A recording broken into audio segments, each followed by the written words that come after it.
here, so. Sorry, right? Yes. Ring the alarm. Let's see. That is. The fire started in those today. So you said you're focused out there more What is my policy. body doing? Yeah, policy implementation. But up until then, I had worked at a private entity nonprofit called Second Minute Isn't that sad that I have like theme songs from? Planning commission looks like. like 4 years or so. Yeah.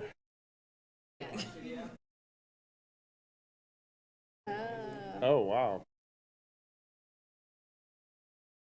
And see, I like it. I was like, I watched like Oh wow. I'm going to We're all burning up. Good, good to see you. More about it, isn't it? You're going into the hills.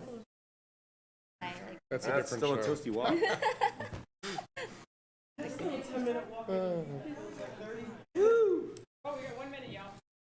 Oh yeah, there we go. Okay. Game faces on.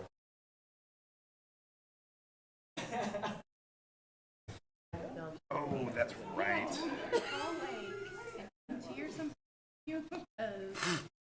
Val? those spots and then I got my No, no. clock all go by. I'm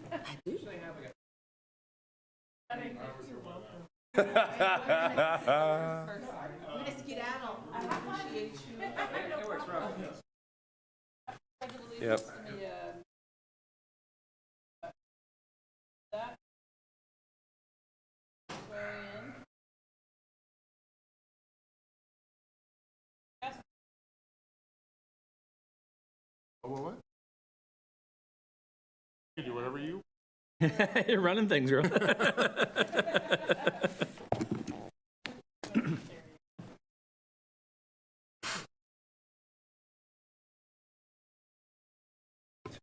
pen though. Yes, there it is. How do you turn these things on when you need to? They're on all the time. Oh, okay. Let's do that. Live on YouTube.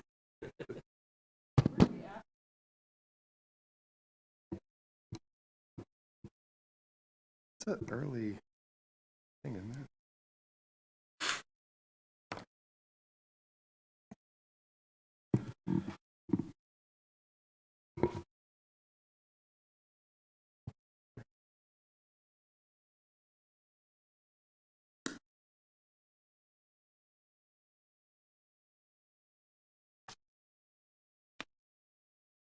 You officially commission clerk now? Yes. Congratulations. Thank you.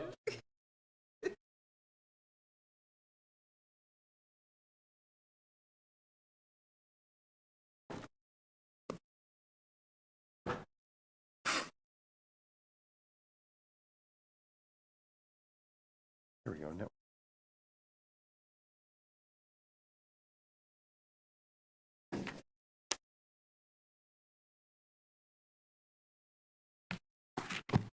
Chair Zimmer, I think officially is the correct. Oh, that one is not.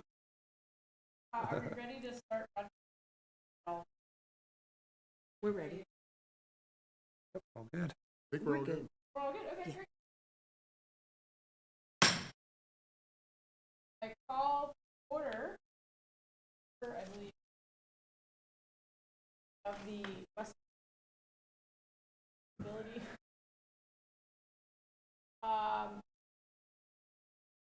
With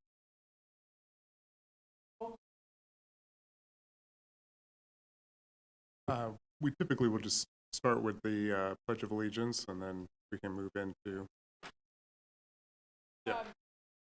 start with the land acknowledgement, and we would like to acknowledge the land in which we live.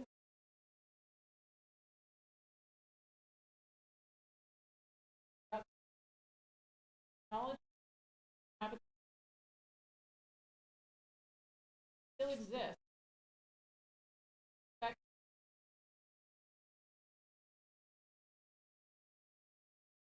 Thank you. Now we will also move into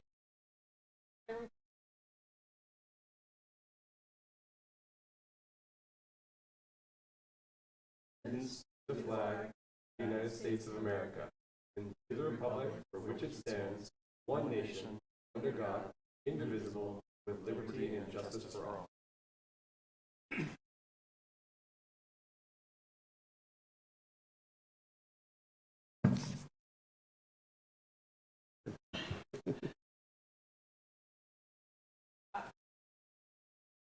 swear in and we'll call. So I would like to welcome 2 new members to this. We have Cummings and Moore. Would like to yourself and where you live and what you're interested in. Okay. Again, my name's Corey Cummings. I've lived in West Sacramento since 2009, moved into the Rivers with my wife during the crash period there. Born and raised in Sacramento, moved away a couple times, came back. I love it here. My only regret about moving to West Sacramento is PG&E. As far as interest in this, I've always had an interest in local government. I think local government has the biggest impact on people's daily lives and things. I worked for the state of California for 25 years, the Department of Corrections.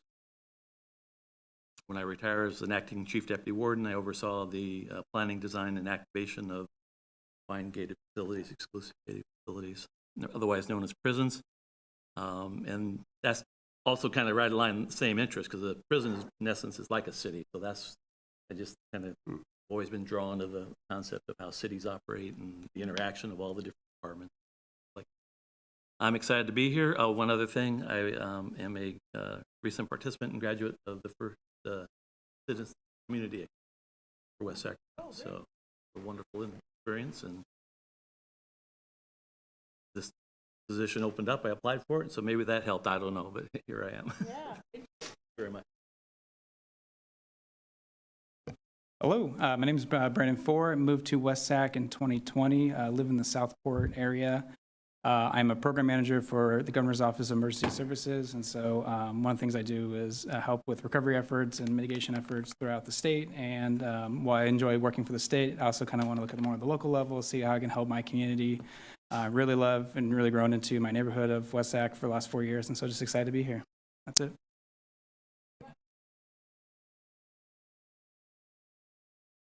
So if the 2 new commissioners would please stand and raise your right hand. Awesome. I'll ask you to repeat after me. I state your name. I, Corey Brandon Cummings, Four, Do solemnly swear solemnly swear that I will support and defend the Constitution of the United States that I will support and defend the Constitution of the United States and the Constitution of the State of California and the Constitution of the State of California against all enemies, foreign and domestic, all all enemies, foreign and domestic. that I will bear true faith and allegiance I will bear true True faith and allegiance to the Constitution of the United States Constitution of the United States, and the Constitution of the State of California, Constitution of the State of California. that I will take this obligation freely that I will Take this obligation freely without any mental reservation or purpose of evasion, without without any mental reservation or purpose of evasion. and that I will well and faithfully I will and faithfully discharge the duties discharge the duties upon which I am about to enter. which I'm about to enter. Thank you very much.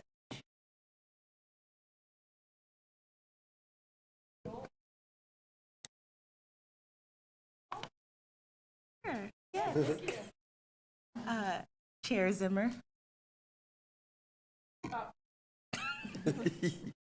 Commissioner Cummings. Here. Commissioner Banks. Here. Commissioner McCrudden. Commissioner Rohr. Here. Commissioner Zuniga. Here. Commissioner Four. Here. And Banks? Commissioner Banks. Here. Awesome.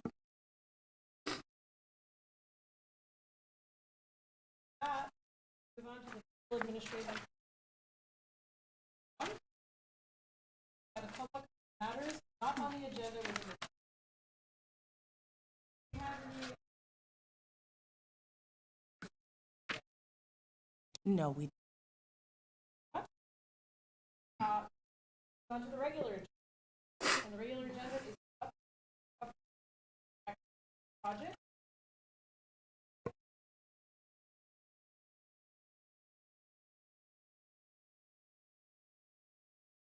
Good evening, Commissioners.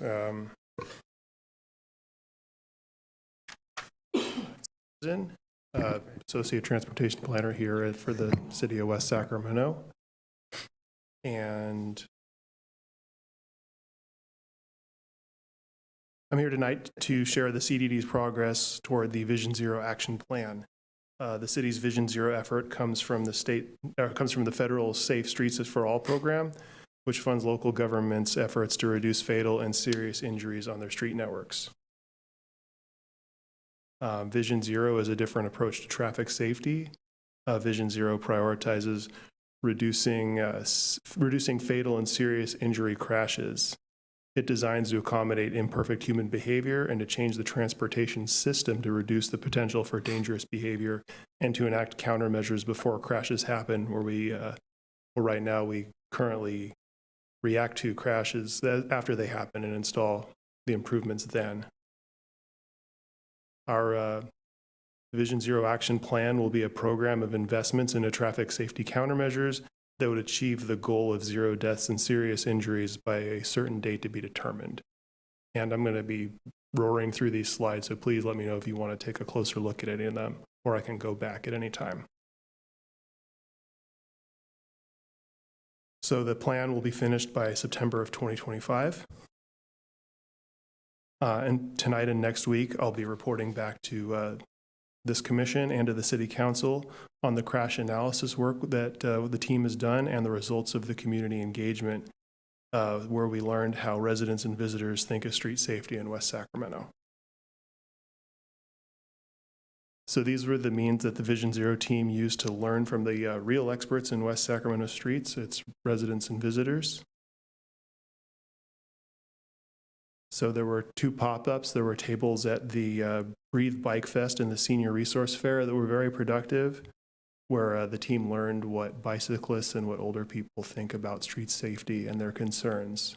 The key takeaways are on the screen, where they're worried about speed, would like more benches for resting on if they're out walking around, people, and then driver behavior at intersections. They like to see the sidewalks have better connections and to see more off-street bike lanes. Vision Zero team also held 2 group walking audits. One toured the Jefferson Boulevard in the area near Lake Washington Boulevard, and the other toured Westfield Elementary School. This helped the Community Advisory Group, a commission that was stood up to help steer the community engagement process.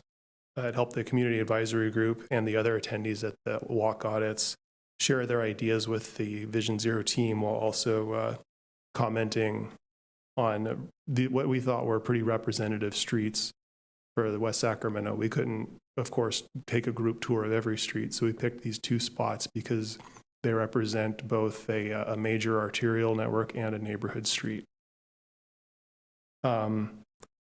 Unfortunately, we did have the idea to have an independent walk audit where we would provide formal forms that people could take out and survey their own neighborhoods on their own, but we didn't get any results from those. So that was a disappointment.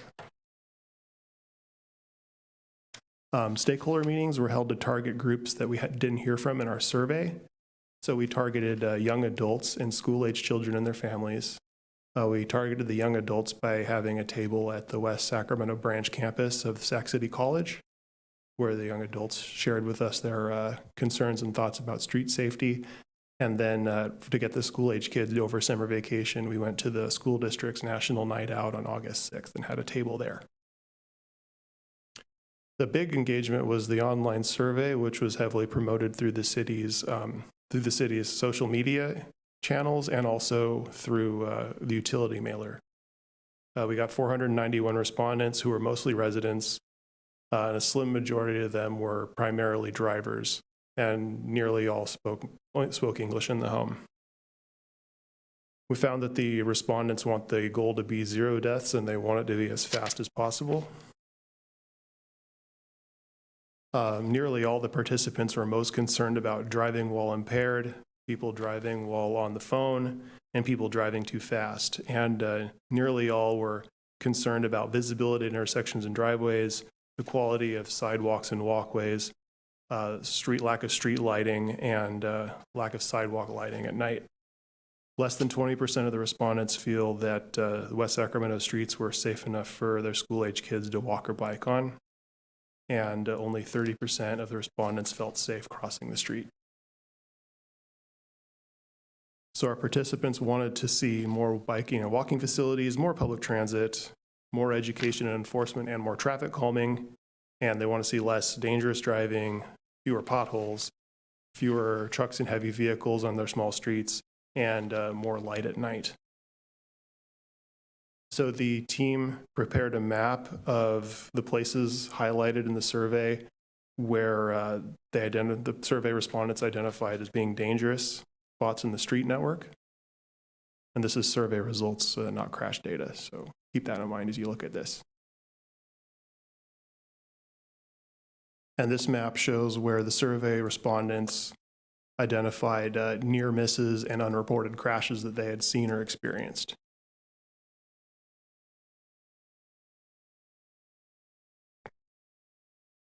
And so this next set of slides is the crash analysis, and it's based on reported crashes. So the data set was harvested from the West Sacramento Police Department's database, and it's crashes that occurred between 2017 and 2023, with the analysis is concentrated on fatal and severe injury crashes, and as well as all crashes that involved a vulnerable road user, even if those did not result in a serious injury or fatality. The study period included 101 fatal and serious injury crashes with 29 deaths and 117 serious injuries. So we focus on vulnerable road users because they're people who aren't protected by the vehicle's body and crash safety features. And over half of fatal and serious injury crashes involved vulnerable road users. So this map shows the location where the victims were on foot, a mobility device, or bicycle. I'm sorry, this is actually the one where they're on a motor vehicle, be it a car or a motorcycle. And the next one is where the victims were on foot or on bicycle or mobility device.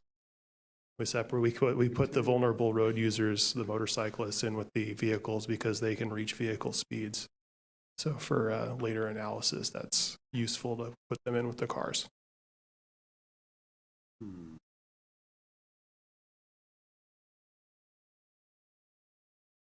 Do I see some discussion? Oh. Yeah, no, take your time. Yeah. Do you mind going back one slide? Yeah, of course.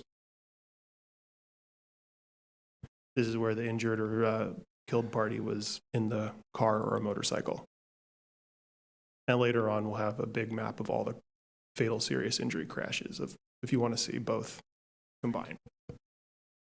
There was one major crash in 2024, right along West Capitol Avenue, right where those 2023 dots are. It was a major news story. I believe the driver was going 100 miles an hour. So that doesn't surprise me because of the speed on West Capitol Avenue. And I think right there where the 2021 and the 2022 dot, I think going south, that's Jefferson Avenue, correct? 20 south, that's Jefferson Avenue. Okay. Connecting. Yeah, the intersection of West Capitol and Jefferson is where those two red dots are. Yeah, it seems, as of just, Mr. Rosen, you just taught me a new term that I'm fascinated by, a vulnerable road user. As a vulnerable road user who's a pedestrian, whenever I see vehicles traveling south, coming from Sacramento Avenue towards West Capitol, it almost seems, from the viewpoint of a pedestrian, it almost seems like they see a very open roadway.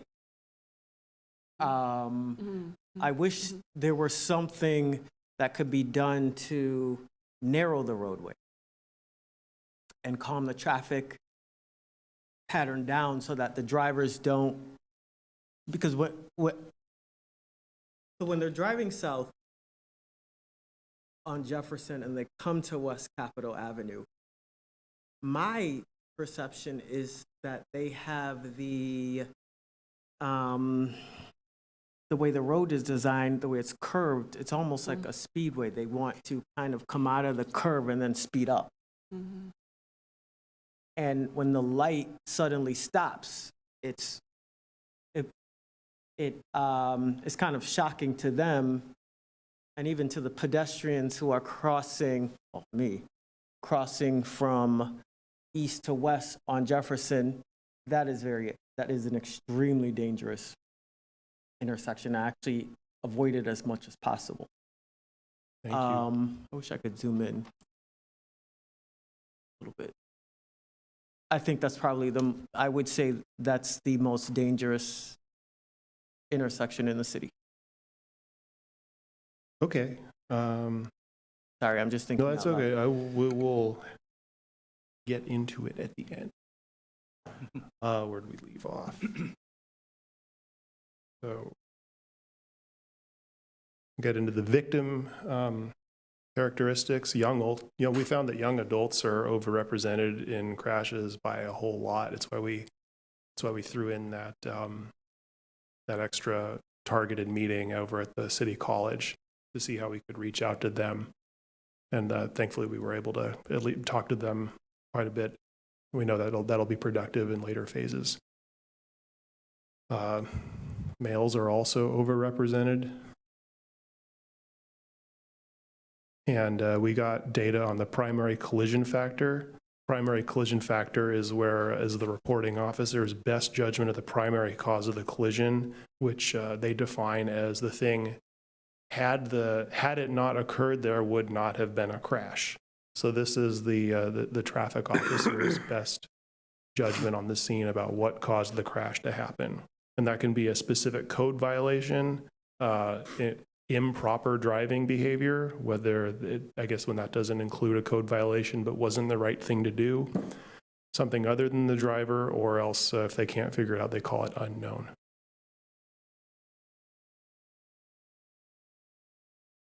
These were the types of crashes that resulted in fatalities or serious injuries, and far and away the one that resulted in the most FSI crashes was vehicle pedestrian, because you just kind of, the vehicle doesn't really matter whether the vehicle sideswipes or broadsides the pedestrian. It's vehicle pedestrian is the only data they can get out of that.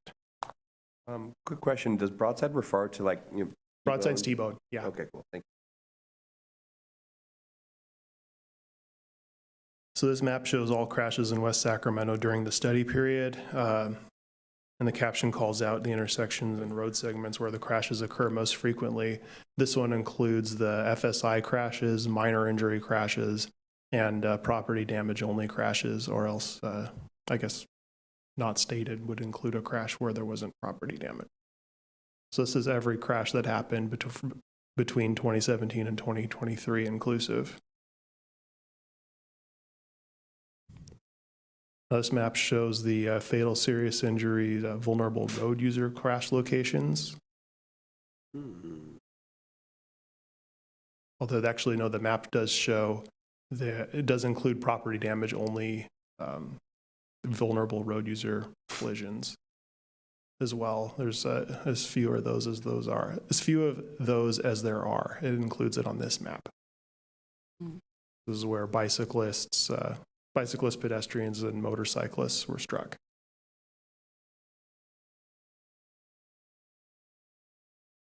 So to go through our next steps, first we'll finish getting our final community input, which from our last rounds of experts, which are the TMI, the City Council, and people who come to the meetings. We'll also be mapping the street safety projects that have been carried out over the course of the data collection period. For instance, the West Capitol Avenue Safety Enhancement Project started construction in 2020 and finished in 2022, so we'll be noting projects that were completed to see if there was any effect we can identify at this stage. We're going to use what we learned so far to guide the research into the traffic safety countermeasures. Traffic safety countermeasures can include infrastructure changes, education, enforcement, policies or programs about how to design or maintain streets. And it can also include emergency response to crashes to reduce the number of fatalities through improving response. And by learning what causes crashes and what are the most dangerous areas and situations, we can propose the effective means of preventing those crashes and identify the places where those crashes occur most often, either specific locations or types of street designs, so that we can prioritize improvements in those places specifically to get the most effect right away. And we're also going to include a study of the costs for each countermeasure so that we can make sure we can get countermeasures that we can sustainably implement over the life of the plan. And that will not only help us achieve the plan by the goal the City Council sets, it can also inform the policymakers in the City Council of what might be a reasonable goal to set. So for the vision, that is the timeline we'll be working on. We're currently in phase 2. And so for the Vision Zero team, I'd like to answer any questions about the project as best as I can and invite the Commission's input on the street safety as anything you see out in the neighborhoods that you'd like us to know about and fold into the plan. This is the second to last community engagement meeting. So please let me know what you see out there on the streets. Thank you. Rosen, dive into, Happy to go back to any map. Commissioner.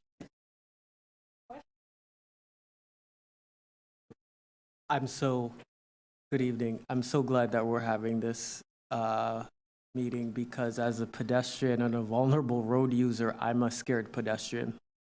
One of the things that I'm most worried about is drivers turning right and not taking proper precautions to make sure that before they make that right-hand turn, make sure that there is not a pedestrian in the crosswalk or attempting to cross.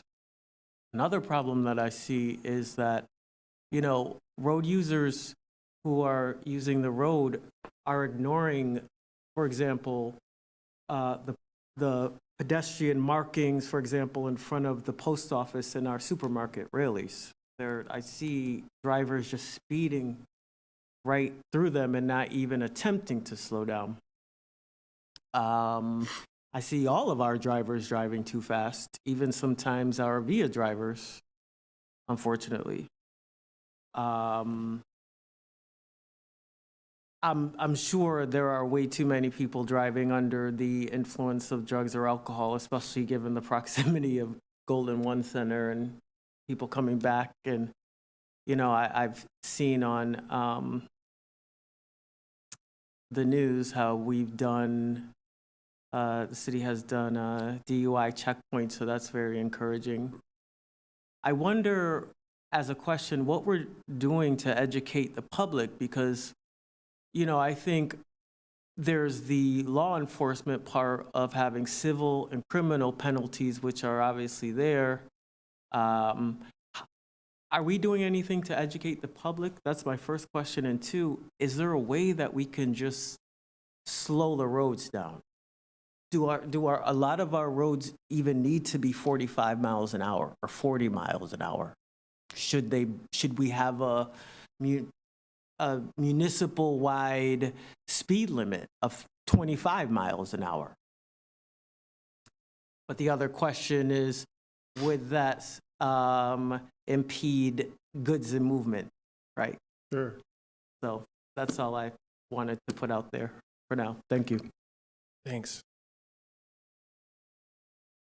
Yeah, Go ahead. okay, I'll jump in.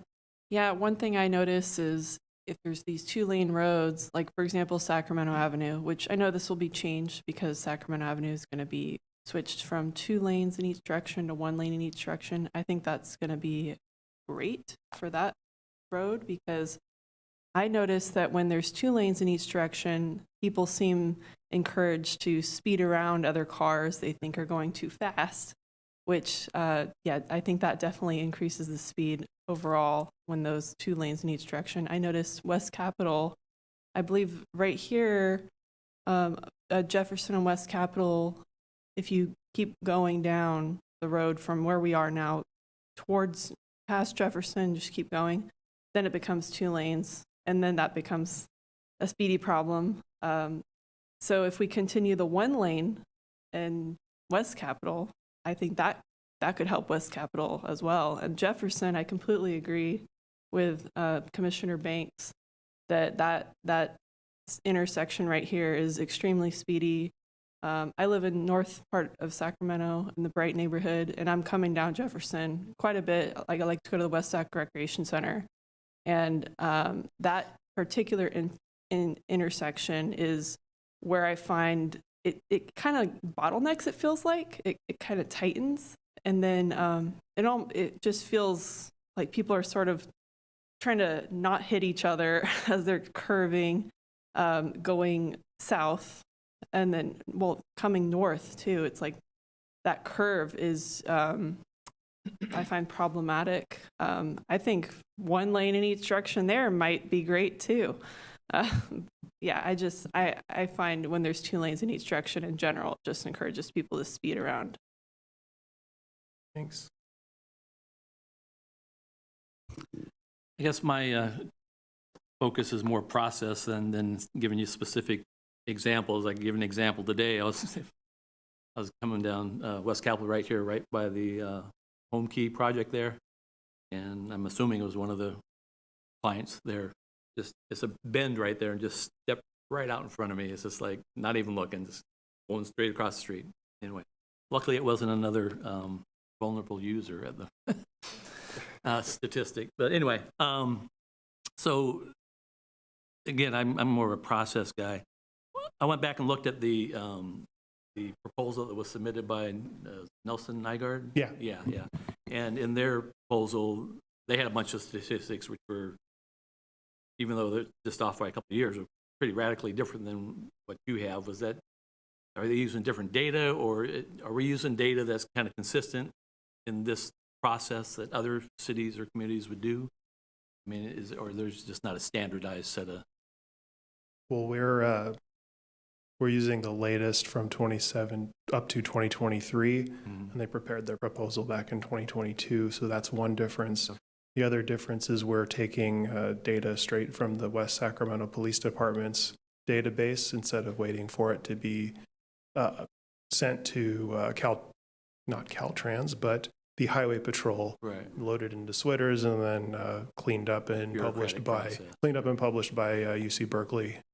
So it's more we're recent just data getting it. than- Yeah, we're getting it straight. So it's not a little more. So then along the direct. lines of data, I mean, once we're done with this process and we have a final report and an action plan, I'm assuming, is there a plan in place to revisit that Well, one of the and things. manage that data? So, it's not such a cumbersome process to. Yeah, that's what we had a meeting last week, actually.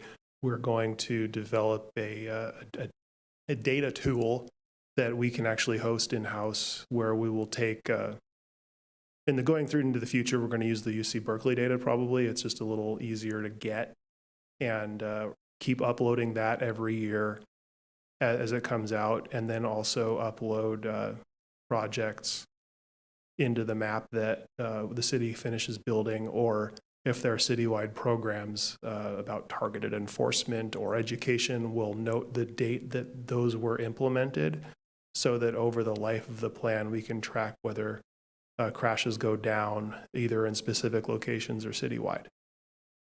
And you already hit on something I was going to ask about, which was the West Capitol rehab project. I mean, we had the opening ceremonies, 2 years ago? So you got 2 years of data. I'm curious to see how that, did it show any, impact as far as? We will be looking into that. Yeah, Yeah. no, that's a really good one there. So Then along the lines of metrics, when the plan's finally done, I understand City of Sacramento did something very similar, and they adopted a zero vision plan in 2018. They published kind of an update 2023, so I guess that was like 5 years or whatever.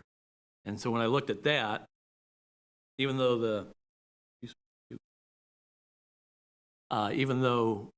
we're trying to reduce the injuries and deaths, et cetera, their update was actually just about the projects that they got implemented, and they didn't have any data related to, did that result in any actual reduction numbers? So I'm just wondering. I understand that. That's kind of the Yeah. concept. That's the way we do the plan, so we have some priorities. We can go after them, get them, and hopefully we'll see that. But, I thought that was kind of weird that they didn't have any data. Maybe it was just too soon. I mean, what would be a reasonable timeframe after implementation of a project? This is all new stuff, so Yeah. we're actually going to find out. We know, we have an idea of which countermeasures work, but as far as implementing them through a whole city, we know, like, Hoboken is a square mile. They got down to 0 because they're tiny and a lot of people walk everywhere anyway. So it was simple for them to just take care of their low-speed streets. As in a place like West Sacramento with big arterial boulevards, it's we don't know how long it will take for a specific intersection improvement to reduce a crash, because a fatal and serious crash, well, they're all bad and there's too many of them. They're pretty rare. We had 20 a year about, so that's a weird sample size to try to affect citywide with things like reducing the radius of an intersection. So one thing I can tell you we are going to do is we're going to get the yearly data from UC Berkeley, from the police department, filtered through CHP and cleaned up by Berkeley, so it's easy to put in the computer. But we'll be getting yearly updates so that we can track the big line and make sure the big line goes down. In the NIGARD proposal, I believe there's discussion about, they call it the PTD, where the different department put representatives. You didn't mention that, but Oh, yeah, yeah. Did that occur? Yeah, those are ongoing meetings. We have those, we're having 5 or 6 of them over the life of the project. We need to make sure we get buy-in from all the departments, because while I can be enthusiastic about this project and want a living plan that goes on, the people who really we need to get buy-in from the other departments, like, because they all have their own agency and can make their own decisions. And if an engineer is redesigning an intersection, or if the public works department is fixing pavement, there's an opportunity in every one of those projects to think, well, how can we implement Vision Zero recommendations? So if they're going to fix a curb that wore out and they need to fix a gutter so that the water flows right, maybe there's an opportunity in that little project to narrow the curb or to narrow the street to reduce speeds. So we need to get their buy-in, and that's why the PDT is so important. So how many meetings have you had so far? We've had 2. Are they sending the right people? I mean, that's one of the things. You got to get the right people in there. Do you feel they're sending the right people? Sure, we've got... you don't have to say who they are or whatever. Yeah, I'm just, I mean, they send just somebody who's not engaged or something, or not really their forte, or they don't have any authority. Sometimes that doesn't work. But I support that concept. And again, go back to my experience in building prisons. I had subject matter experts from healthcare and mental health and education and maintenance and security and all that. You got to bring them all in the same room to talk about things that's got to work for everybody. So I think it's a great concept, and hopefully maybe that will continue that through this and other projects too, because I think it's and I'll just use an example. I live in the rivers, and we have speed humps in there. We have some speeding problems that we're trying to resolve and things like that. And of course, we want to make them speed bumps, but the fire department, they're not too hip to that because they don't want to be slowed down and stuff. And so there's always a conflict, and you got to try and figure out how can you, what are you trying to achieve and what's going to have the greatest bang for the buck kind of. That's about all I have then. Thanks. I had a question, another question. I'm looking at the the city code, and it says that the chief is empowered to make and enforce temporary or experimental regulations to cover emergencies or special conditions. Would anything that we've talked about be considered a special condition or an emergency? I'm not sure. Is that the fire or the police chief? This is the chief of police. Oh. He or she or they can authorize emergency or experimental regulations, whereas a city administrator, they are the ones who are the city traffic manager. I could go ahead and respond to that. Jason McCoy, Supervising Transportation Planner. The city does have a traffic engineer. So when you mention emergency situation, that's emergency traffic control for an incident. If there's an accident, that's implementing traffic control measures to allow people to pass an accident, maybe counterflow to a lane, taking over a lane in order to get around. These are emergency situations. So situations in the event of a fire, a flood, evacuation, these are all A emergency natural situations. disaster. Okay. Correct. But Thank you. daily traffic operations are under the purview of our traffic. Thank you so much.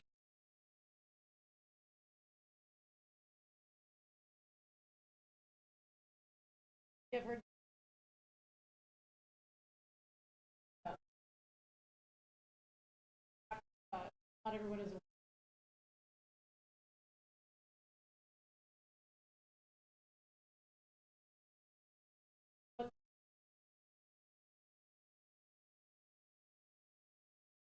Eighty percentile. Sure. So in general, the city tries to update citywide speed limits consistent with state law and in compliance with our own general plan.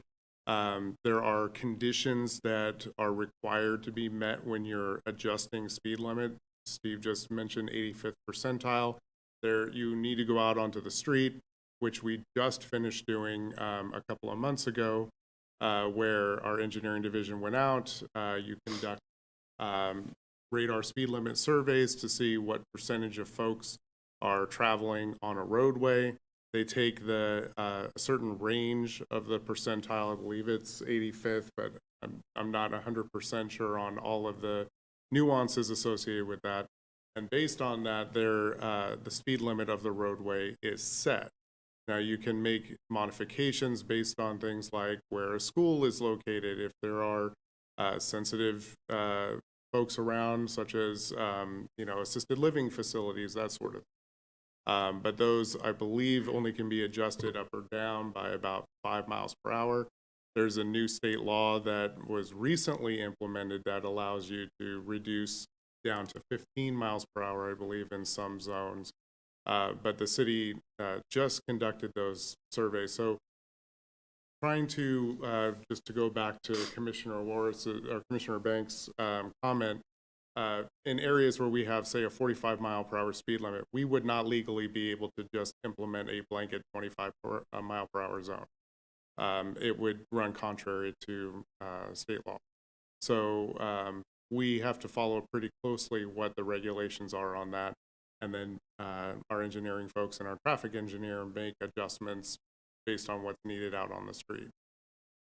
Hopefully that helps to identify. If you wanted to get more information on that, we'd be happy to pull up speed surveys. The most important thing about the speed survey is if a speed survey is not up to date, then a traffic citation cannot be enforced. So a police officer could go out, issue a citation. One of the first things someone could say is, well, when was the latest speed survey done on this roadway? And if it is not up to date, then that citation cannot be enforced. Mr. McCoy, I want to know, and it's probably more than one regulation and statute. When you mention, how we can't just go in and change a 45 mile zone to a 25 mile zone, we have to go through the state regulations and probably federal regulations, perhaps. But what's the regulation or the statute or the law, one of them, that determines that process? We could go ahead and provide that information to the commission. I don't know it off the top of my head. Okay, all right. Thank you. So that's I had under. Ultimately, people are going to drive on the road that's ahead. Not be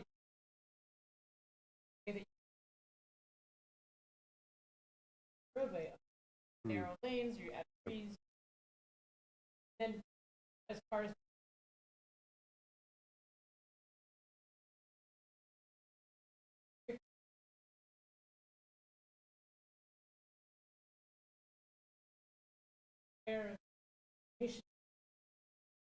And piggybacking on that, one of the things that we're going to be aware of with this study is unintended consequences. So speed bumps, for instance, or speed humps, undulations, whatever you'd like to call them. People have a tendency to speed up after going over them.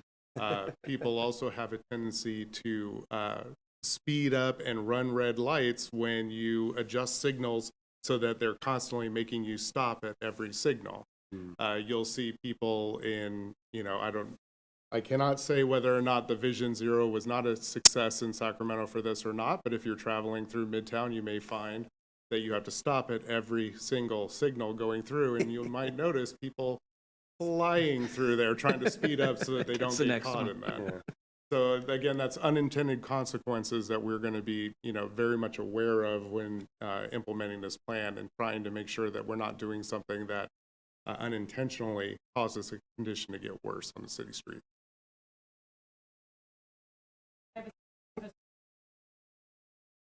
Walk in an area, sidewalk, walk road, drive around it, or they get two tires around it. Poorly lit. I've had well off the road.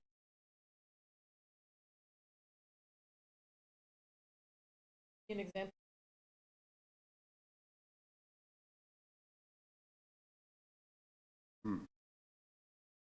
And I just wanted to add to the previous comment that I had, the question that I had for you, Mr. McCoy, and this might be great reading for the other commissioners, because my mind is so always set on legal research, but I just encountered the California Manual for Setting Speed Limit, which is the Division of Traffic Operations for California Department of Transportation. And as you were saying, it's done, and you too, Mr. Rosen, it's done by an engineering and traffic survey. It requires an engineering traffic survey. And I'm just looking really quickly. If anybody is interested, it's the California Manual. And it's very helpful and really rigorous. It seems like it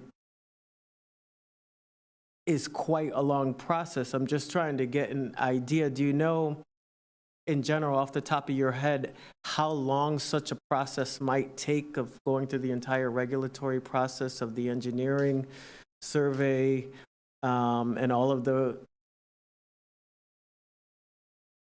surveys and templates and approval process? How long would that take to do you know, for example? To do a new speed limit survey? Yeah, how long the whole process would take from beginning to end, starting with the ETS to the approval to slowing things down? Would it take 1 year, 2 year, 3 years? Might you know? Yeah.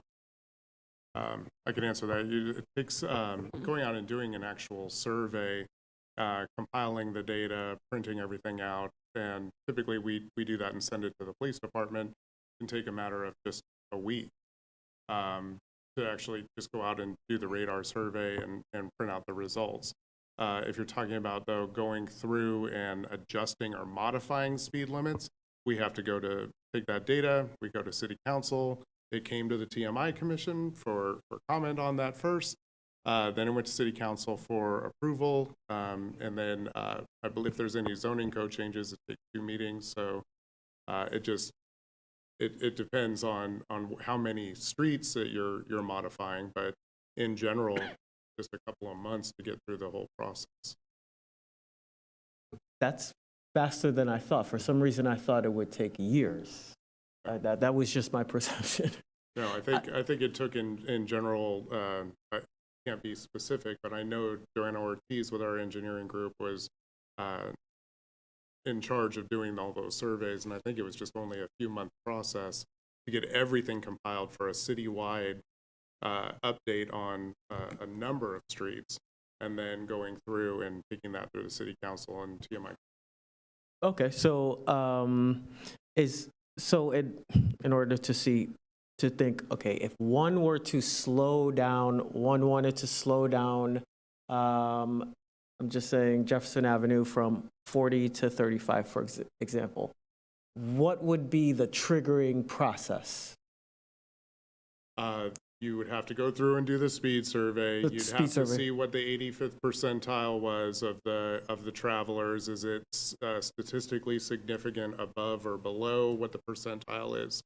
And then a recommendation needs to be made as to whether or not that needs to be changed based on the data that's received. Okay, so it's database, and then once the data is received, it's presented to the municipality or the That's- chief of police? That's correct, along Okay. with a recommendation on whether or not the speed limit needs to be modified or not. And that process, as I said, went through a couple of months ago, and that staff report is available to show you any changes that were made at that time. And honestly, there really weren't that many changes. Okay. So it's very, very data-based and not just arbitrary. Yes, it cannot be an arbitrary. That is specifically the reason why it is an engineering-based study, is because you don't want this sort of thing to be subject to the whims of folks who are saying, well, I think you're speeding. Well, let's look at the data and see whether or not there truly is speeding. A lot of times it is perceptive.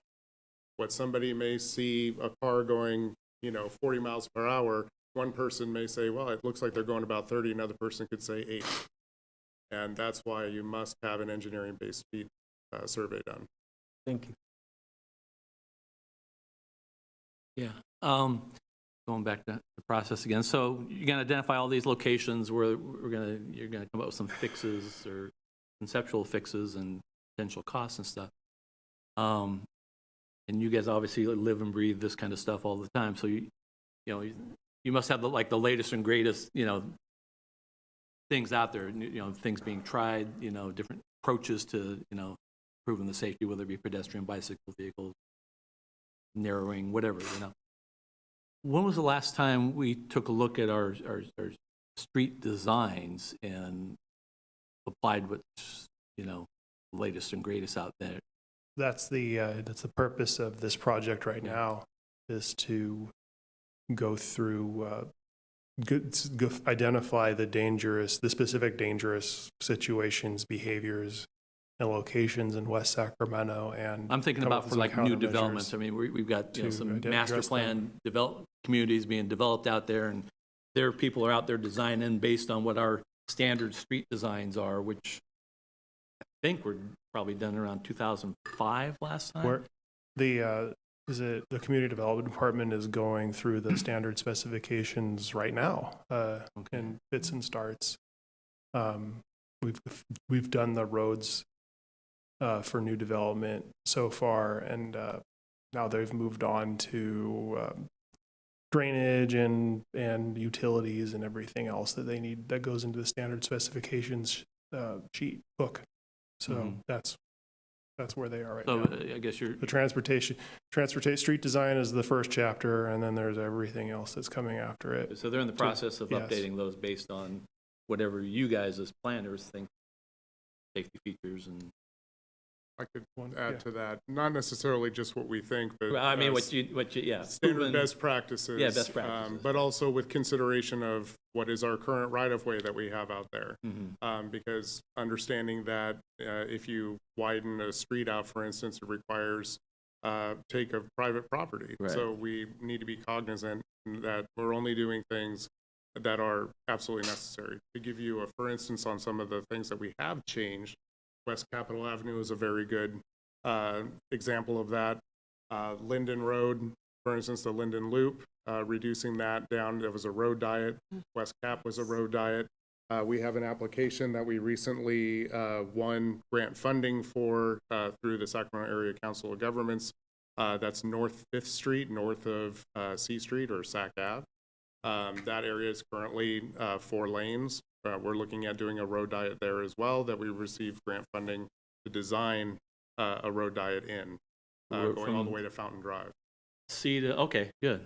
So we are, back in the 80s, there was a kind of a general planning consensus that was, hey, the wider the better, the more lanes the better. That has resulted in a lot of fast roadways throughout the city. We do know that narrowing roadways down so that they are, consistent with the operations, the intended operations of the roadway in a safe manner can help reduce speed. So on an arterial roadway, reducing down to 12 or even 11 foot travel ways can help out. But then you start to get reverse benefits when you start narrowing it down even more to 10 feet. Then you've got people worried about bumping into each other. So, we're very cognizant on, what are the best practices, what are the limitations that we have in the city, and then what is it that we're intending to do. And then all that information gets fed to our engineering group and community development, and they talk and discuss, and we make recommendations to update the standard specs. Seems like another area of conflict is parking. And I know maybe the Washington district maybe is kind of a unique thing, but I know projects going in there with very minimal parking, so it forces everybody out in the cars out into the street, which then, to me, having the more cars you have parked on the street creates a problem because kids are running out between, the cars and not safe to bike because people open their doors and, so it's always that conflict. That's intended to slow people down. Yeah. It's intended to, there's a couple of reasons for Washington District. One, it's intended to be a high-density, transit-oriented development. So the entire district itself, with some of our mid-rise and high-rise on the waterfront to some of the higher density developments that are going in there, it's all intended to be transit-focused. So to encourage folks not to drive, but instead take transit since you are so close to the urban core. The same goes with the Bridge District, where a lot of its, the parking is not suburban Roseville-style parking, but instead it's designed on purpose to be reduced level of parking and to encourage folks to take transit instead. As you go outside of the urban zone into Southport, obviously, folks are driving more to those destinations, and we don't have as much transit options, so the parking is much more liberal in those areas. So the intention is still to try to reduce speeds in the urban area, reduce the amount of folks that are driving cars, and then encourage folks to take transit.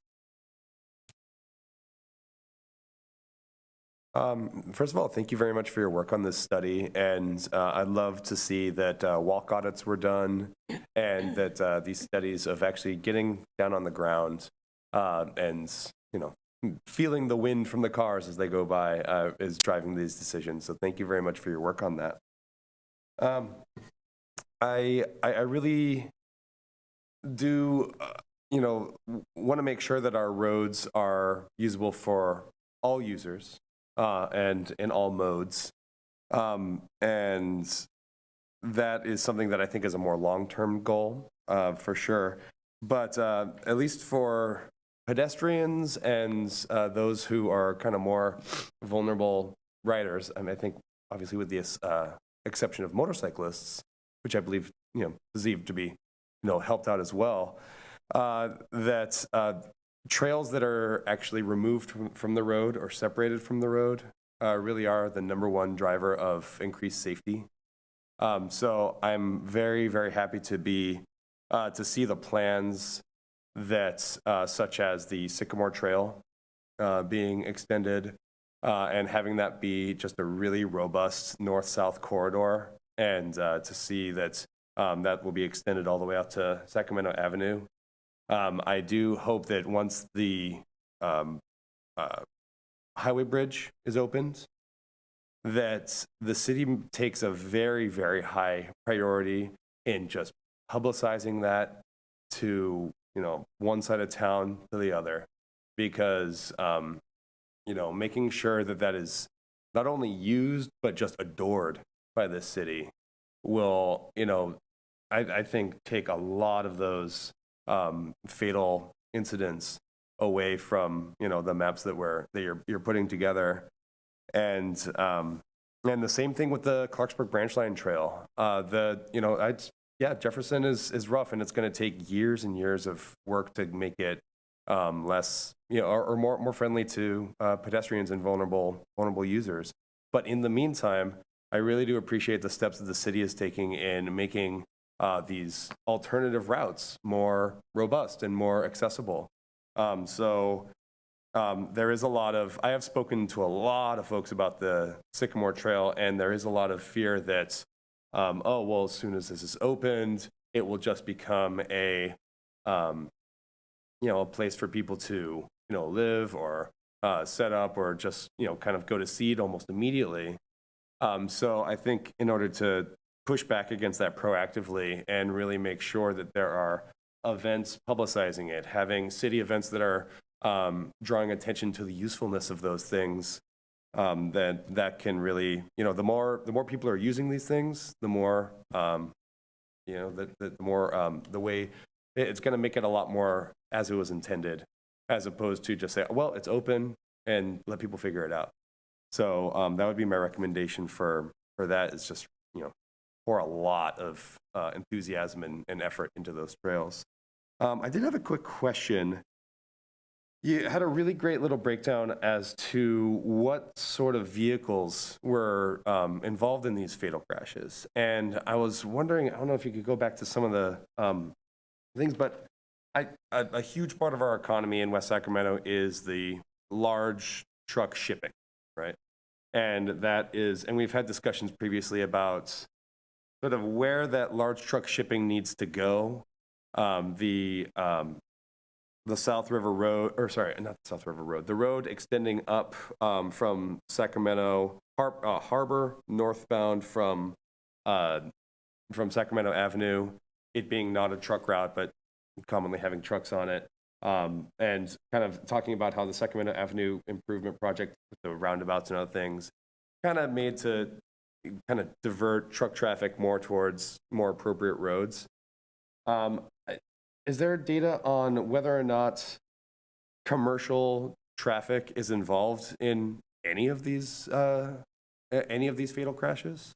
It's not called out in the data set. There's not a field for a commercial vehicle or like semi-truck sedans or pickup trucks or anything like that. No. Okay, it's more just like the data on the victim.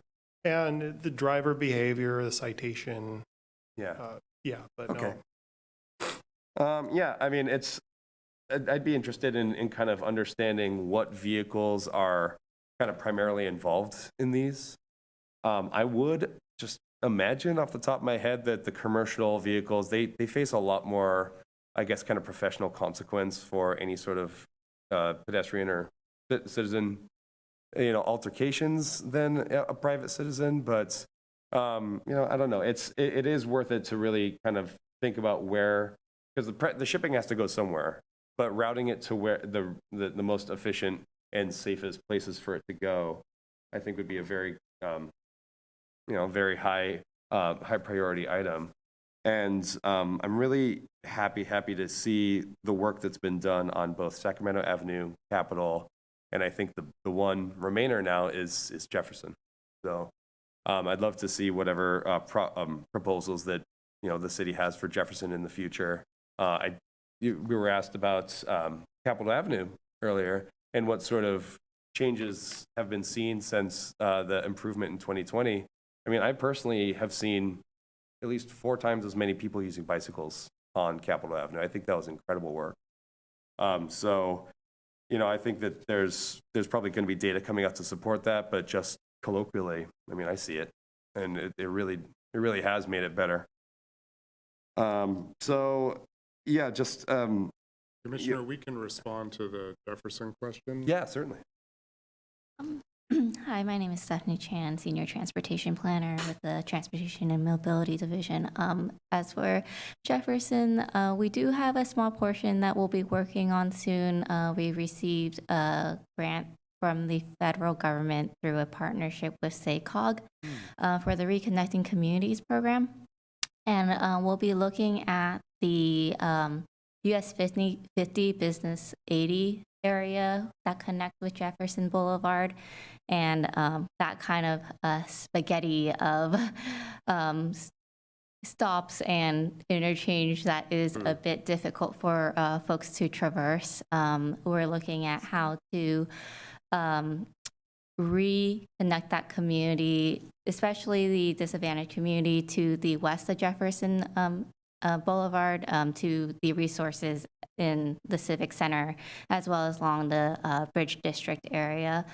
Given that Tower Bridge Gateway used to be part of US 50 and had been converted into that multi-use boulevard in the past 10 to 15 years, we had 3 interchanges that went up to Tower Bridge that had been converted and removed, and what you see today as you're nearby Sutter Health Park. Initially, that interchange at Jefferson Boulevard was the last interchange that the city and Caltrans were looking at back in 2008 before the economic downturn and everything that went on. So we initiated that process with Caltrans, and unfortunately, it kind of it stopped, and we didn't have any progress on it after we did initial planning studies with them.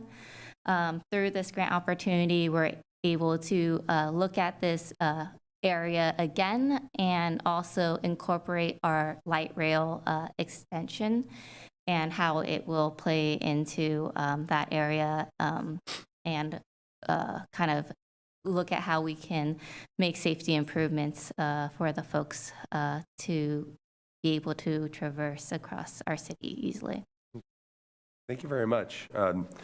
Yeah, I'm sure that there's really great things we can do to improve Jefferson's reputation just in general in our city.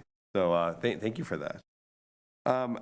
Another last little thing I wanted to kind of check out was there were some great statistics on this saying, what was it, 30% of people feel safe on the roads? It was kind of right in the beginning. You had That was exactly what you're talking about. 31% of respondents feel safe crossing West Sacramento streets. wow. Okay, so that's all street. Crossing the street in town. Yeah, and Question is something like, do I feel safe crossing the street in West Sacramento? Yes, yeah. no. And I know that this kind of discussion is being couched in the context of fatalities, and while it is a very, very sad thing, I don't personally see I think I see it, rather than the fatalities being the real tragedy in this, which it certainly is, but the real tragedy I see in our community is just the fear of using public facilities by our citizens, which really translates into fear of their fellow residents. Cars are not just autonomous machines, they're being driven by residents. And someone told me once, you don't get hit by a car, you get hit by a person who's operating a car. So that I think really needs to be something that we focus on hard, is that, we got to talk to the people. And, there's the infrastructure, there's the enforcement, and then there's the actual spirit of the people who are going out and using these things. So, when tackling a problem such as this, I don't know, there needs to be some sort of outreach to people, either through the school systems and getting them, people coming up to understand the dangers of, dangerous road use. And I don't know, just some sort of outreach to people, and really saying like, hey, listen, we've got a epidemic of death and injury in our city that, if those statistics were seen through gas leaks or, even trees falling, that there'd be massive outcry. But that's, I think that's some sort of programs to address, people's actual feeling towards each other and the use of their vehicles could be really advantageous in assuaging a lot of these statistics. And I do have to call out too, as much as I'm an advocate all the time for non-car users, I did see a huge percentage of these collisions being caused by improper pedestrian action. And, you know, as a road user, I do see there are some very unpredictable pedestrians in our city. And, you know, education and outreach to them would go a long way as well. I personally carry a big old stash of bicycle lights in my car door and drive around, you know, if I'm driving around West Sacramento, especially on Jefferson at night, and I see someone riding their bike on the wrong side of the road with no lights on, you know, I, as gently as I can, try to pull over and say, hey, here, please take this bike light, you know, put it on your bike. It'll save you, you know, but even just stuff like, you know, signage saying, hey, please ride on the right side of the road. You know, be visible, be aware, be predictable. Just little things like that can really, really go a long way. So I think between that and especially the off-road or separated pathways, you know, can really go a long way. So thank you for hearing my comments. I'd like to add one statistic that we've learned after we wrote the reports and made this slideshow, is that about half the citations or more go to people who don't even live here. So the outreach to them is going to be very challenging because we have a whole lot of jobs. Well, we do have a whole lot of housing. The number of people whose commute keeps them within West Sacramento is very low. So we got a lot of employees who don't live here, and they're going to be a challenge to reach. Yeah. Yeah, and you know, a lot of it comes down to enforcement too. And I know that our police force, they do a lot of really wonderful work, and they're stretched thin. I've lived in cities before where I was really scared to speed, and I was scared to, you know, run lights and, you know, other traffic infractions. And you know, I don't really feel that here. You know, I'm a safe driver, but you know, we do have to lead with the carrot rather than the stick, but the stick needs to be there too. That's such a great point, because I think that all the time as a vulnerable road user. What are we doing to educate the public? And as you said, not just drivers, but to pedestrians, you know, walking, to make sure that they're using the roadway safety. Have we done any sort of public education campaign or written an editorial to the newspaper like the Sacramento Bee? Slow down when you come to West Sacramento, or drive safe? Not that I know of. No. We have done a Safe Routes to School campaign. We have done that, I think that was done in 2018, which did involve education and outreach to school-age children, identifying safe routes for them to walk, making sure that we've highlighted those areas. You'll notice them by being yellow crosswalks as opposed to white crosswalks. Oh. So, you know, those were done throughout a citywide process extensively. We have not done anything, though, since that time. It might be time for us to do something.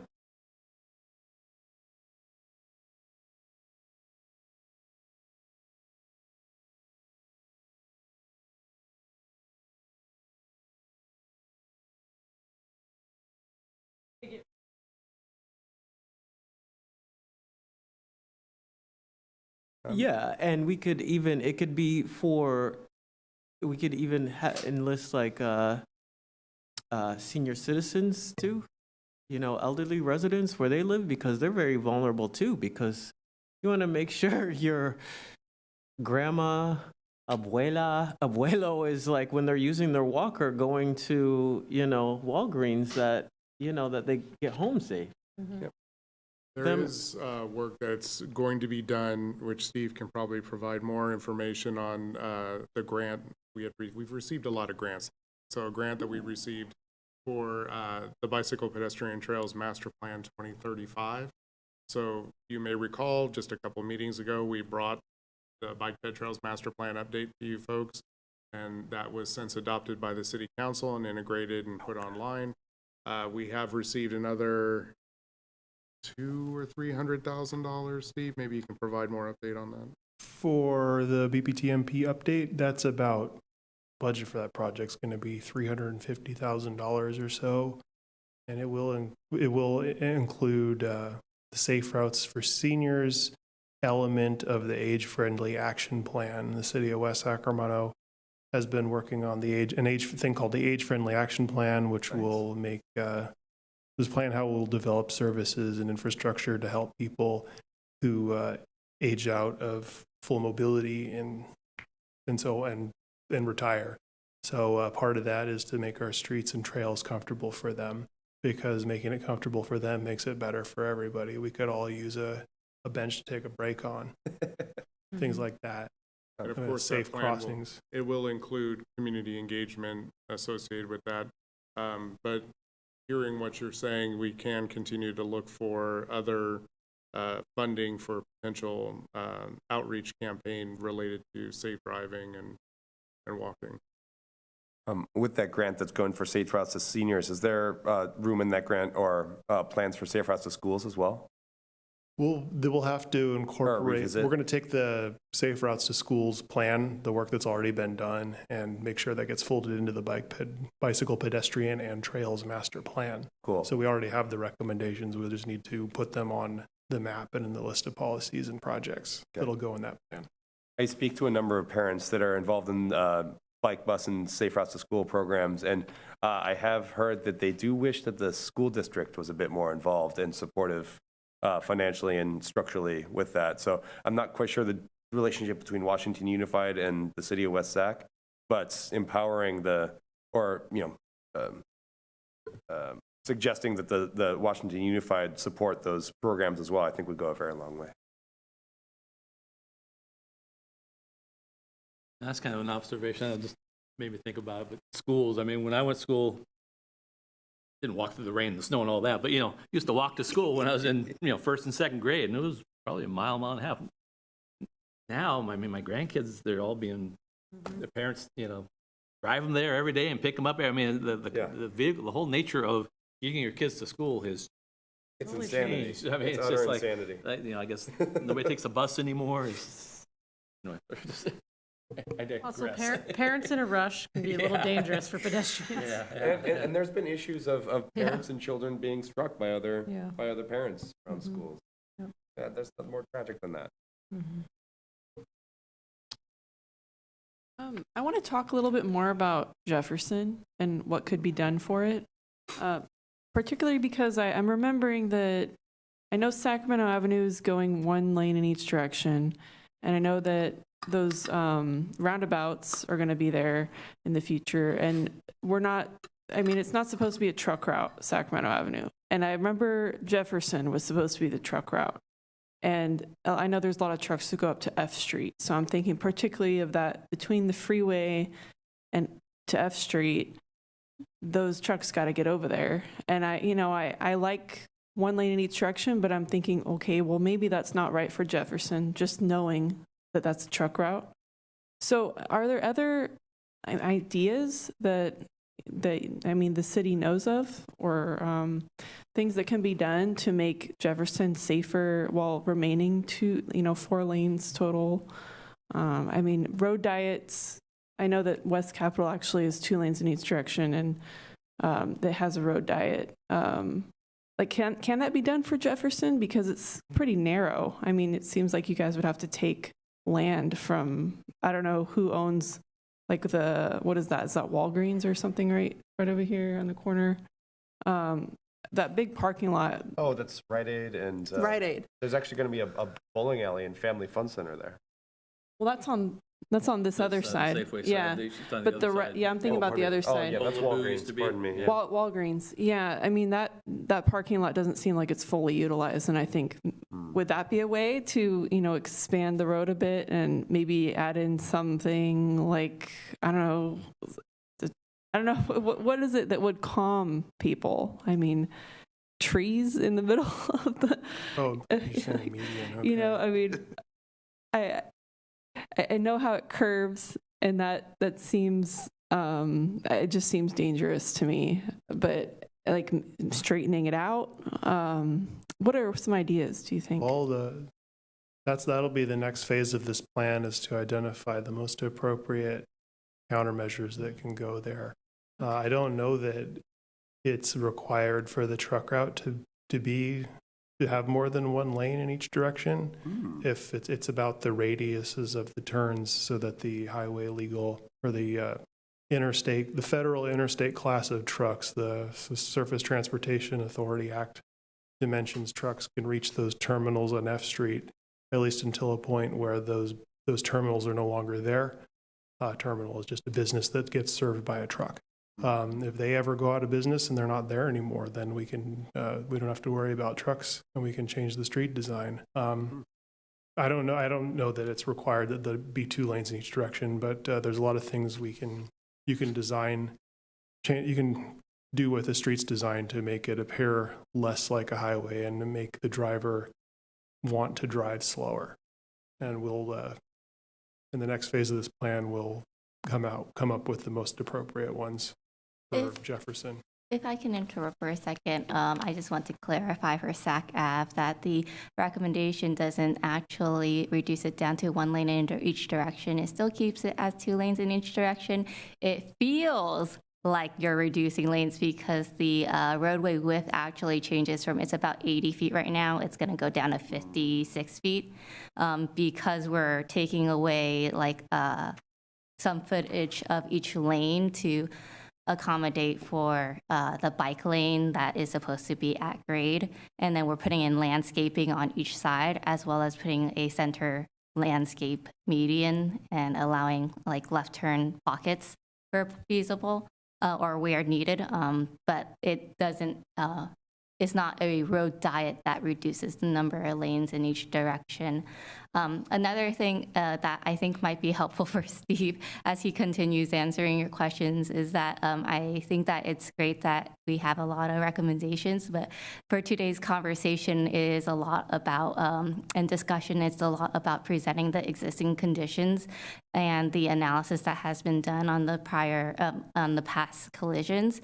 And, you know, the next phase of this project is where I think everyone is trying to get to, of like, what can we do to solve it? But we're not there yet, unfortunately. And we will present those recommendations to you as we move forward. But really, I think to manage these responses to you, today his request of commission's feedback is more so on the collision data and the experiences, and like what more can he look at or do in terms of making sure that he has a complete picture of the existing data. I do want to add as well that if you're interested in knowing what the next steps could be, the Sacramento Avenue Complete Street Plan is exactly what we would be doing with other roadway segments in the city. I'm reticent to just throw off ideas off the top of my head, because you really do have to study. You really do have to look at it and understand that each roadway has its own complex set of conditions. We don't necessarily just want to reduce capacity, because the last thing we need to do is instigate gridlock. Again, it's those unintended consequences. So we need to make sure that we study the arterial corridor. We understand how the movements are. We know where people are trying to go and where they're coming from, and then we can make recommendations based on that, which is the work that Stephanie's been doing for the last year and a half or more on Sac Ave. Yeah. Thank you very much for that. I have a few comments on the data, but I want to first of all say I really appreciate city staffs. You're very forward-thinking in doing this study and trying to get ahead of this problem of pedestrian and vehicle crashes and fatalities and injuries. So I want to say that I personally appreciate what you're doing here. I think this is great. I do have some questions about the data collection. I don't know if we could go back to that slide of who was at fault, the police department slide. Yeah, this one. I guess my first question is, when we're collecting data, this kind of data, when the police departments are collecting this kind of data, is it as a standard data collection, or is it something that they kind of just write on a form, their best impression? Is there some kind of... Our traffic office, only the city of West, in the city of West Sacramento, only the traffic officers do these reports. There'll be a responding one, and then they'll call the expert in. And there's the set list of acceptable answers that they can choose from. I see. And you know, if it doesn't fit in, they can take notes and explain exactly what happened. But the statistics come from it's almost like a pull down menu. There's a big set of options they can pick from, so that these we're not trying to force their notes into one of these. They selected one of these causes of the crash. Okay, yeah, this is great. That's good to know. So that helps you move forward in the future. I do have some questions. I think Commissioner Rohr sort of touched on this about vehicle type, and I guess when I see an issue with a crash, often not one thing, right? We're giving it a primary collision factor, but that might just be the last thing that happened rather than the primary thing. And so I do wonder about things like speed. I see you have speed on here, and that's great.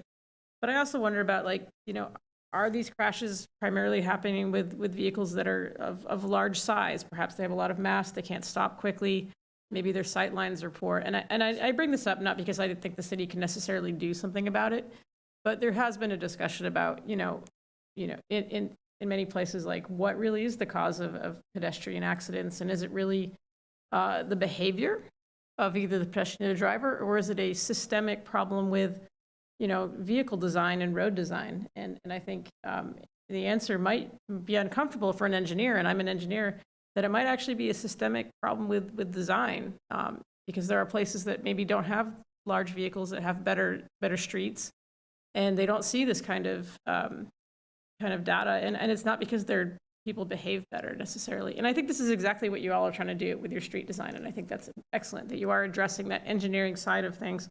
But I am curious in the data, if there's any way to see that in the data, and if there is, fantastic. If we can move forward, if in the future we can collect data on what size vehicle, what type of, it could just be the type of vehicle, like, oh, this was a giant truck or this was a tiny little car, and that might give you some insight onto stopping distances and things like that.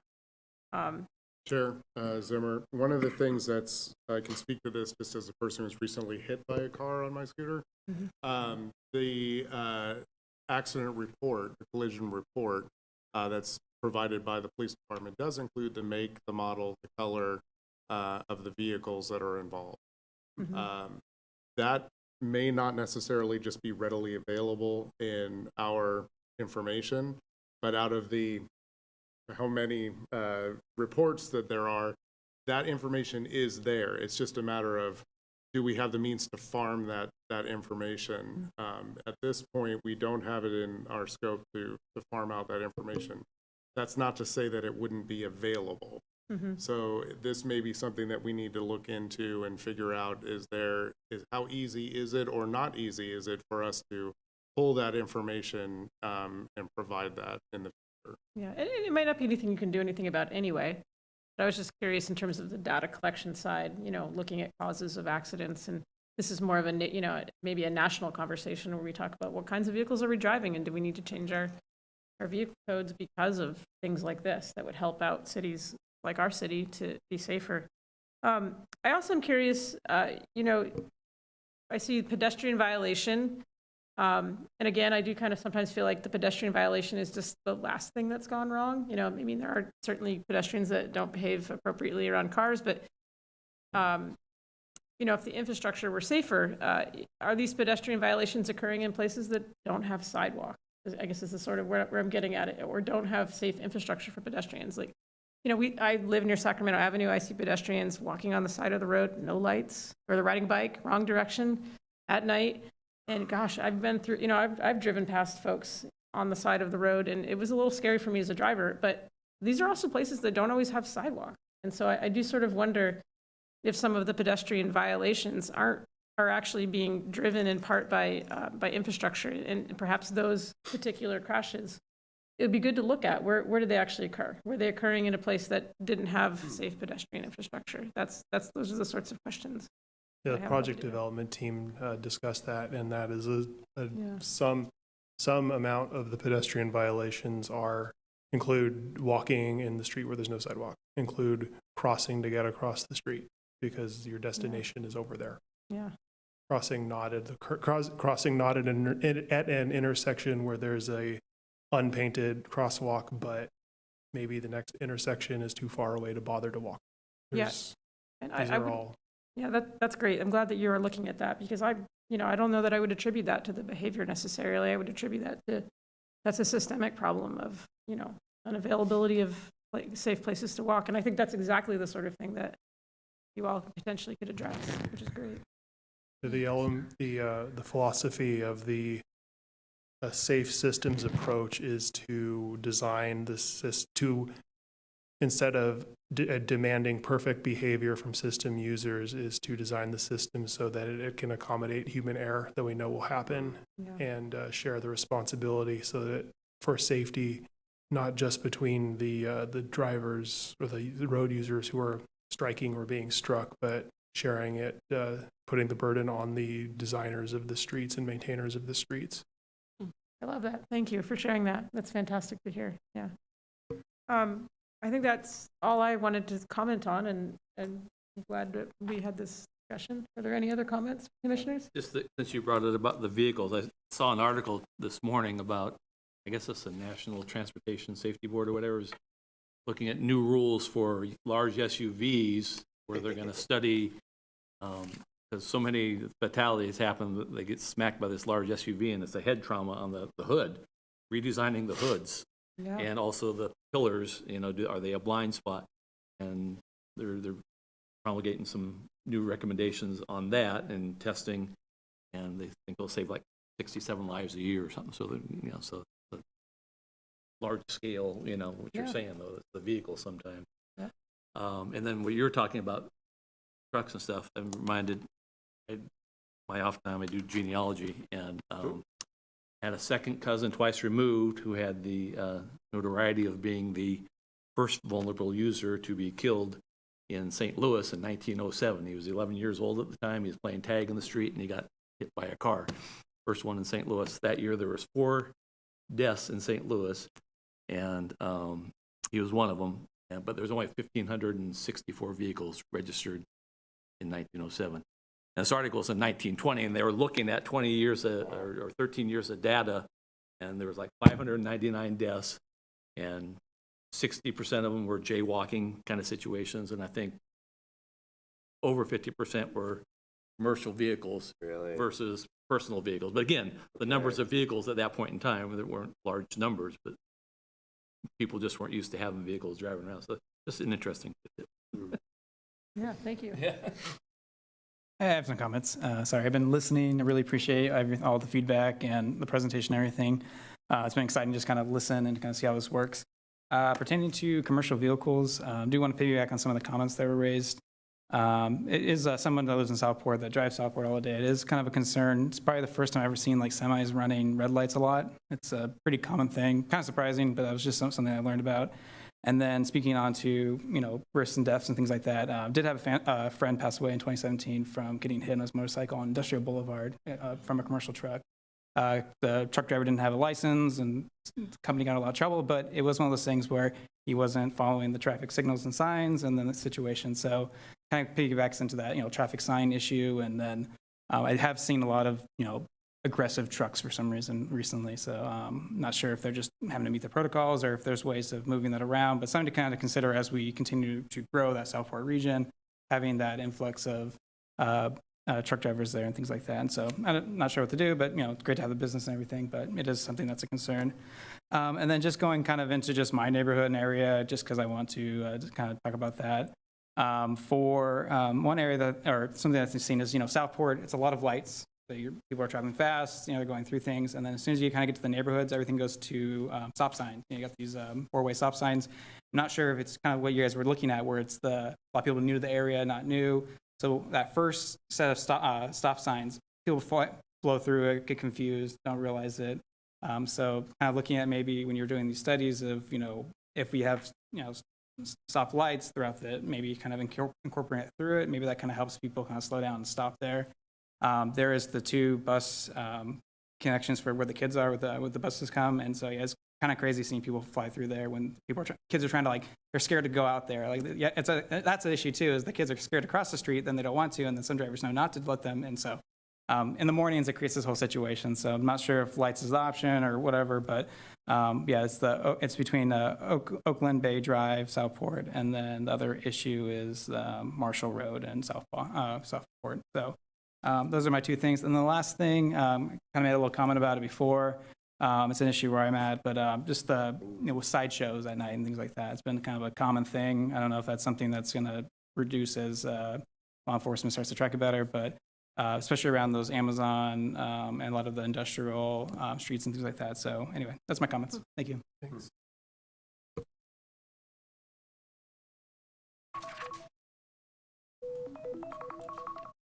Okay, are there any further comments or questions? Okay, if not, I think then we can move on. Thank you very much for your comments and answering our questions. Appreciate it. Getting back to the agenda. We're going to go to the General Administration Function Part 2. An item called the Director's Report. I'm not totally sure what that is. Or is that? So they've changed the name so it's consistent with the city council meeting. So for these purposes, the city staff is the director. Okay. We do have one report. Great. Hi again, my name is Stephanie Chan, Senior Transportation Planner. I'm here tonight to give a report out on our Sacramento Avenue Complete Street Plan. We had previously presented to the TMI Commission back in on May 6, 2024. During this meeting, the TMI Commission provided positive feedback on the draft plan and did not recommend any substantive changes. Since then, we released the draft plan for public review between May 7th to June 7th, 2024. And after the public comment period closed, the project team had been working on finalizing the Sacramento Avenue Complete Street Plan. There were no substantive comments from the public comment period, and during this time, the city also submitted a state active transportation grant to move this project into the next phase. Due to providing more detailed concept designs and cost estimates with the consultant and the constrained timeline to finalize the grant since it is grant funded, finalize the plan since it is grant funded. The project team didn't have time and capacity to bring the draft final plan to the TMI Commission. Based on the TMI Commission's prior support and the need to meet the grant deadline, the City Council will be holding a public hearing on September 18th to consider the adoption of the Sacramento Avenue Complete Street Plan. Thank you very much for that.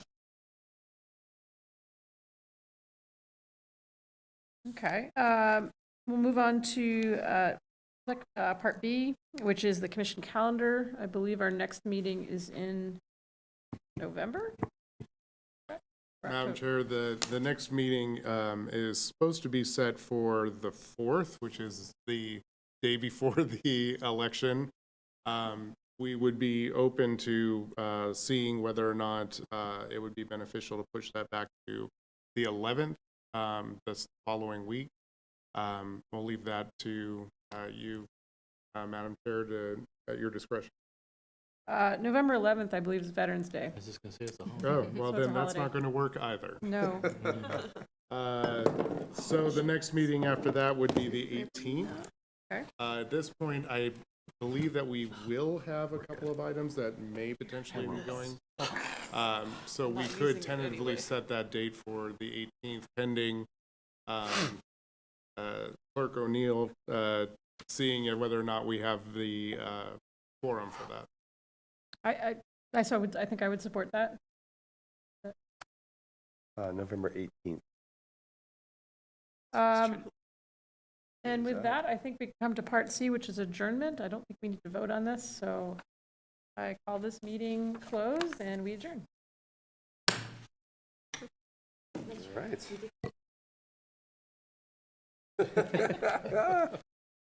Proximity. I was rewatching us and I realized I needed to. Really? I've been leaning in, yeah.